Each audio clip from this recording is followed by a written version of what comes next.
ये थी बिहार की सुर्खियां। अब नजर डालते हैं खबरों पर। ऐवान में सीएम नीतीश कुमार के रवैये से नाराज आरजेडी अरकान असेंबली आज ऐवान में काली पट्टी बांधकर पहुंच गए और ऐवान में भारी हंगामा किया। पार्लिमानी उमूर के वजीर विजय चौधरी ने सरकार की जानिब से सफाई देते हुए कहा कि सीएम ने कुछ भी गलत नहीं कहा, जिस पर आरजेडी के अरकान ने जमकर हंगामा किया।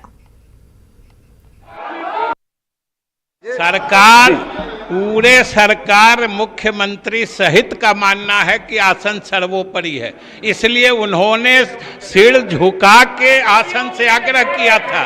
और महोदय आज ये लोग कह रहे हैं कि आसन पर अध्यक्ष आके सफाई दें। अध्यक्ष बिहार असेंबली में सीएम नीतीश कुमार के गुस्से पर सियासत तेज हो गई है। पटना में आरजेडी के प्रदेश सदर जगदानंद सिंह ने कहा कि सोमवार को ऐवान में जो हुआ वो पार्लिमानी तारीख में पहले कभी नहीं हुआ। जगदानंद सिंह ने कहा कि नीतीश कुमार जमहूरियत को तार तार कर गए। स्वयं तंत्र ही हावी हो जाए और जनता का नियंत्रण खत्म हो जाए, उस दिन ये लोकतंत्र नहीं बचेगा। नीतीश जी, कल आप तंत्र की रक्षा कर रहे थे, लोकतंत्र की रक्षा नहीं कर रहे थे। कल तो आपने नकार दिया कि जनता भी कोई चीज होती है। एक प्रश्न का जवाब है नीतीश जी आप। बुलेटिन में फिलहाल इतना ही। चलते चलते देखिए क्रिप्टो की समझ।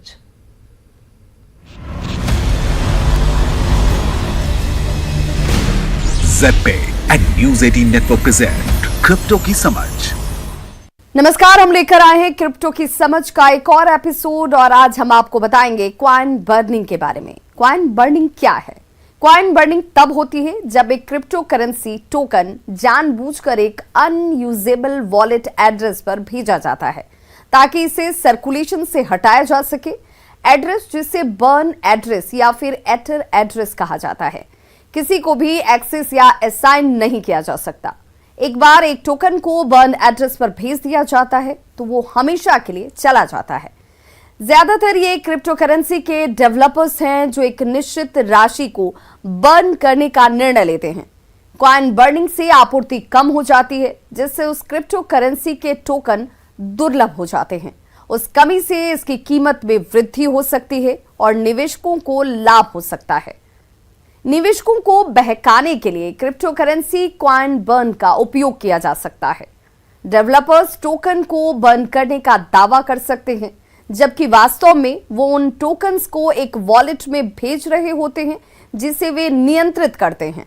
इससे बचने के लिए आपका उस क्रिप्टो पर रिसर्च करना बेहद जरूरी है जिसमें आप निवेश कर रहे हैं, या फिर आप किसी सुरक्षित क्रिप्टो करेंसी स्टॉक में अपने निवेश को बरकरार रख सकते हैं। डेवलपर्स भी वेल्स को छिपाने के तरीके के रूप में टोकन को बर्न करते हैं जो क्रिप्टो करेंसी के लार्ज पोर्शंस को होल्ड करते हैं। कॉइन बर्निंग का आइडिया क्रिप्टो करेंसी से भी पहले का है। यह स्टॉक बाईबैक से मिलता जुलता है। स्टॉक बाईबैक तब होता है जब स्टॉक जारी रखने वाली कंपनी बाजार मूल्य पर शेयरों को वापस खरीदती है और बाजार में कुल शेयरों की संख्या को कम करते हुए उन्हें रीअब्सॉर्ब करती है। हालांकि बायबैक और कॉइन बर्निंग एक एग्जैक्ट मैच नहीं है, लेकिन वो सिमिलर कंसेप्ट्स हैं जिसका गोल एक ही है। 2017 और 2018 में क्रिप्टो करेंसीज के साथ कॉइन बर्निंग लोकप्रिय होने लगी, जब बाइनेंस कॉइन्स और बिटकॉइंस, कैश और स्टेलर सहित कई कॉइन्स ने आपूर्ति में कटौती और कीमतों को बढ़ावा देने के लिए टोकन्स बर्न किए। हाल ही में ये नई क्रिप्टो करेंसीज के साथ एक सामान्य रणनीति रही जो बड़े पैमाने पर टोकन आपूर्ति के साथ शुरू होती है।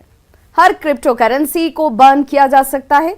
सभी क्रिप्टो करेंसी को बर्न एड्रेस पर भेजा जा सकता है, जिसका मतलब है उसमें से किसी के साथ भी क्रिप्टो करेंसी को बर्न करना मुमकिन है। कॉइन बर्निंग आपको ये नहीं बताता कि क्रिप्टो करेंसी एक अच्छा निवेश है या फिर नहीं। अच्छी और बुरी दोनों तरह के क्रिप्टो करेंसीज हैं जो टोकन्स को बर्न करती हैं। कॉइन बर्निंग कैसे काम करती है, ये जानकर आप इसका इस्तेमाल करने वाली क्रिप्टो करेंसी को बेहतर ढंग से समझ सकते हैं। तो उम्मीद करते हैं कि अब आप लूनर क्रश के एडवांटेजेस समझ गए होंगे। आज के लिए इतना ही। Take care.